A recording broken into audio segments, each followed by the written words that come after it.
On the morning of June 6, 1944, a double agent sitting in a London flat lit a cigarette while 27 fake spy radios hummed across the city. His code name was Garbo, but his real name was Juan Pujol Garcia, a former chicken farmer from Spain who had somehow convinced the Abwehr he was a fanatical Nazi.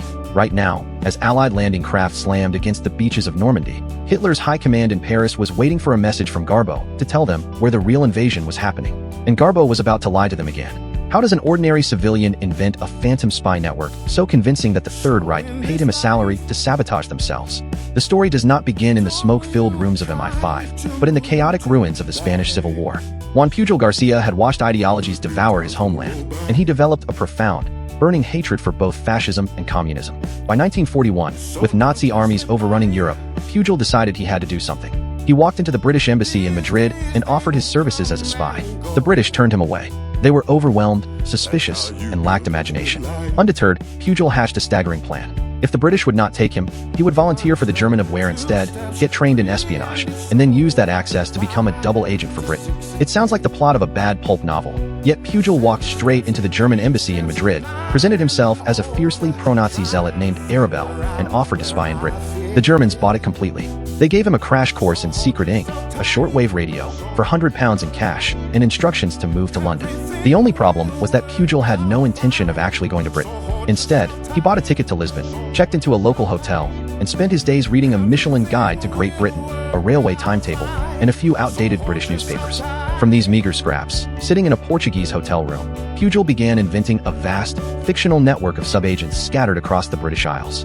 He created a Welsh nationalist who hated the crown, a wildly exaggerating Venezuelan businessman, a disgruntled factory worker in Glasgow, and a fictitious commercial traveler.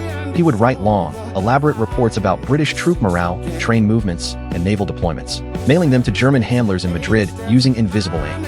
The Abwehr was entranced. They thought they had recruited a master spy operating right under Winston Churchill's nose. They assigned him 27 different fictional agents to manage, and they wired thousands of dollars to cover his phantom expenses. But keeping track of 27 imaginary people with overlapping schedules proved exhausting. By early 1942, Pujol realized he needed help. Or rather, he needed the British to catch him so they would finally take him seriously. He walked into the British Embassy in Lisbon a second time. This time, MI5 officer Tommy Harris listened. Harris was stunned. When MI5 checked the German signals intelligence intercepted by a decryption unit known as Ultra, they discovered that the Abwehr was utterly dependent on Pujol's fabricated reports. The British intelligence service immediately recruited him, brought him secretly to London, and set him up in a safe house. They gave him a new code name, Garbo. What followed was one of the most audacious psychological operations in military history. Working closely with Tommy Harris, Pujol expanded his imaginary network to a staggering scale. By 1944, the Germans believed Garbo was managing a stable of over 14 fictitious subagents, ranging from a disgruntled Greek sailor to a fascist sympathizer in Dover. The Abwehr trusted Garbo so completely that when one of his fictional agents supposedly died of malaria in South Africa, the Germans actually sent a posthumous Iron Cross to his widow, who also did not exist. The German intelligence service never once suspected a double cross, largely because Pujol's reports were brilliantly crafted to include minor, verifiable truths wrapped inside massive strategic falsehoods. He would report a genuine troop movement 24 hours after it had already happened, giving the Germans the illusion of incredible accuracy while rendering the intelligence completely useless for tactical planning. But the ultimate test of the Garbo operation arrived in the spring of 1944. The Allies were preparing Operation Overlord, the massive cross-channel invasion of France.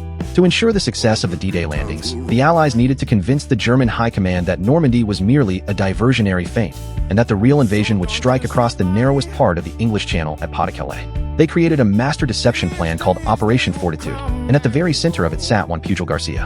On the night of June 5th, as the invasion armada slipped out of English ports, Pujol transmitted a frantic, meticulously timed message to his handlers in Madrid.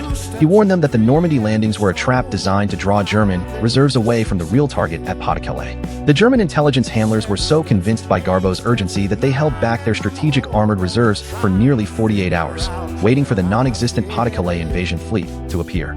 Those crucial 48 hours allowed the Allied forces to secure their beachheads and establish a permanent foothold in Europe. Hitler himself personally awarded Pujol the Iron Cross for his supposedly loyal service to the Reich, making Pujol one of the very few individuals to receive both the highest German military medal and, later, an appointment as a member of the Order of the British Empire from King George VI. Yet when the war ended, the greatest danger to Juan Pujol Garcia was not the Gestapo, but his own handlers. Fearing retribution from surviving Nazi sympathizers, Pujol and MI5 engineered a fake death. In 1948, It was announced that Juan Pujol Garcia had contracted malaria and died in Angola. In reality, Pujol boarded a ship for Venezuela, where he quietly opened a bookstore in Caracas, far from the espionage games that had altered the course of human history. He lived in total obscurity until 1984, when a British journalist named Tommy Harris's former colleague finally tracked him down, proving that the greatest spy of the 20th century had never been a soldier, a general, or a statesman, but a humble bookseller who beat an empire with a Michelin guide and an unstoppable imagination.